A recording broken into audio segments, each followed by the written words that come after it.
अस्सलाम वालेकुम नाज़रीन, मैं हूं हकीम जा शाहिद। वेलकम करता हूं आपको अपने चैनल पर। उम्मीद करता हूं आप लोग खैरियत से होंगे। एक बार फिर एक नई वीडियो के साथ, एक नए नुस्खे के साथ आपकी खिदमत में हाजिर हूं। दोस्तों, आज हम बात करने वाले हैं मैदा की गर्मी के हवाले से। एक दोस्त की बड़ी पुरज़ोर फरमाइश थी कि इस पर वीडियो बनाई जाए। मैंने उन्हें बहुत दफ़ा कहा कि मैं वीडियो शूट करूँगा, लेकिन कोई ना कोई ऐसा मसला बन जाता था, या जहन से निकल जाता था, या मतलब कोई और वीडियो आ जाती थी सामने। तो आज की वीडियो ख़ुसूसन उसी भाई के नाम है। नाम शायद मेरे जहन से निकल गया है, शायद सैफुल्ला उनका नाम है या कुछ ऐसा। बहरहाल, जब वो वीडियो देखेंगे तो ज़रूर समझ जाएंगे। तो आज का नुस्खा हमारा होगा मैदा की गर्मी और जिगर की गर्मी, इन दोनों के लिए। मतलब ये हीट अप हो जाते हैं ये, या तो आपको एंटीबायोटिक या कोई ऐसी चीज़ इस्तेमाल कर लेते हैं ज़्यादा, तब भी आपका मैदा हीटअप हो जाता है। या आप बाज़ारी खाने ज़्यादा खाते हैं या मसालों का इस्तेमाल ज़्यादा करते हैं, तब मैदा हीटअप हो जाता है, जिगर हीटअप हो जाता है। या फिर मतलब कि मुख्तलिफ़ किस्म की मेडिसिन, मतलब मुख्तलिफ़ अमराज के लिए इस्तेमाल की जाती हैं, लॉन्ग पीरियड में यूज़ की जाती हैं, तब भी मैदे की गर्मी और जिगर जो है अपसेट हो जाता है थोड़ा सा। तो आज का हमारा नुस्खा इसी हवाला से होगा। कोई लंबी चौड़ी तमहीद नहीं करेंगे, बस सीधा नुस्खा की तरफ ही चलेंगे। आप लोगों को दिखाऊंगा कि क्या क्या चीज़ें आपने लेनी है, कैसे इस्तेमाल करना है। लेकिन उससे पहले, अगर अभी तक आप लोगों ने चैनल को सब्सक्राइब नहीं किया तो सब्सक्राइब कीजिए, बेल आइकन को प्रेस कीजिए, ताकि मेरी हर नए आने वाली वीडियो आपको मिलती रहे। तो चलिए चलते हैं आज के अपने नुस्खा की तरफ। तो आ चुके हैं हम अपने आज के नुस्खा की तरफ। तो हमें चाहिए होगी तीन चीज़ें। नंबर एक पे हमें चाहिए होगा संदल। नंबर दो पे हमें चाहिए होगा आंवला खुश्क। नंबर तीन पे हमें चाहिए होगा धनिया। अब आप लोगों ने क्या करना है, कितनी मिकदार लेनी है। अगर आप लोगों के पास ये संदल साबित होगा, तो आपने इसको तकरीबन आप अंदाज़े के मुताबिक, मतलब इसके इतने इतना इससे ले लें, मतलब कि आधा चम्मच बन जाए पाउडर इसका। अगर पाउडर होगा तो आधा चम्मच लेंगे, अगर ऐसे होगा तो अंदाज़े के साथ ले लीजिएगा। सेम इसी तरीके से आंवला भी आपने ले लेना है। अगर आंवले को साबित भिगोएंगे तो आधे चम्मच पाउडर के अंदाजे से आपने भिगो देना है, वरना आप लोगों ने इसका पाउडर तैयार कर लेना है।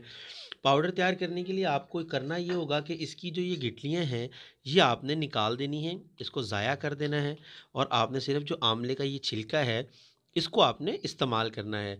अब आप लोग इसका भी पाउडर कर लेंगे। और धनिया आपने बिल्कुल बारीक नहीं पीसना, जैसा आप लोग ये देख रहे हैं, खुश्क धनिया है ये मोटा मोटा पिसा हुआ है। सेम ऐसे ही आपने धनिए को भी पीस लेना है मोटा मोटा।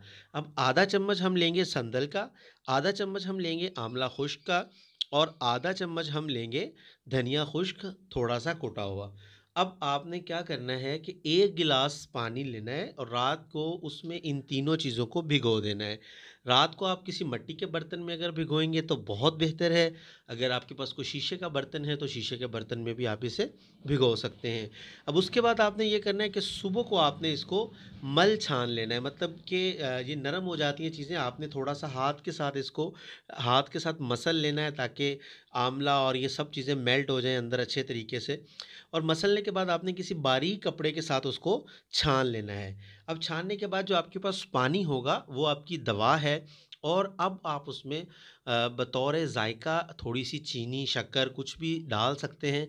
अगर नहीं डालना चाहते तो वैसे भी उसको इस्तेमाल कर सकते हैं। कोई शुगर पेशेंट होते हैं वो चीनी ना डालें।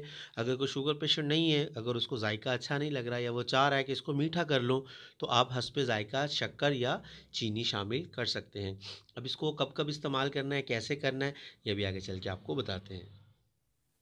तो दोस्तों, उम्मीद करता हूँ आप अच्छे से समझ गए होंगे नुस्खा को, कि कैसे इसको बना लेना है आपने। और इसको आपने सिर्फ एक टाइम ही इस्तेमाल करना है।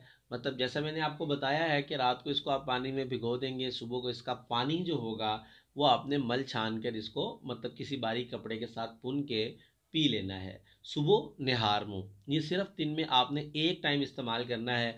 और इसका आपको जो रिज़ल्ट है, इंशाल्लाह विद इन 7 डेज़ आपको बहुत ही लाजवाब किस्म का रिज़ल्ट मिलेगा। उसके बाद आप इसको मतलब लॉन्ग टर्म में भी यूज़ कर सकते हैं, मतलब 15 दिन 20 दिन तक भी इस्तेमाल कर सकते हैं, लेकिन ज़्यादा लंबा अरसा तक इस्तेमाल ना कीजिएगा। खैर, कोई साइड इफ़ेक्ट तो नहीं होते, लेकिन फिर भी मतलब को दवाई को आदत नहीं बना लेनी चाहिए, उतना ही इस्तेमाल करना चाहिए जितनी उसकी ज़रूरत हो। तो उम्मीद करता हूँ आज की वीडियो आपको पसंद आई होगी। अगर वीडियो पसंद आए तो लाइक कीजिएगा, शेयर कीजिएगा, तो क्या आपके साथ साथ दूसरों का भी फ़ायदा हो जाए। तो आज के लिए इतना ही था। मिलते हैं किसी अगली वीडियो में। हकीम जा शाहिद को इजाज़त दीजिए। अल्लाह हाफिज़।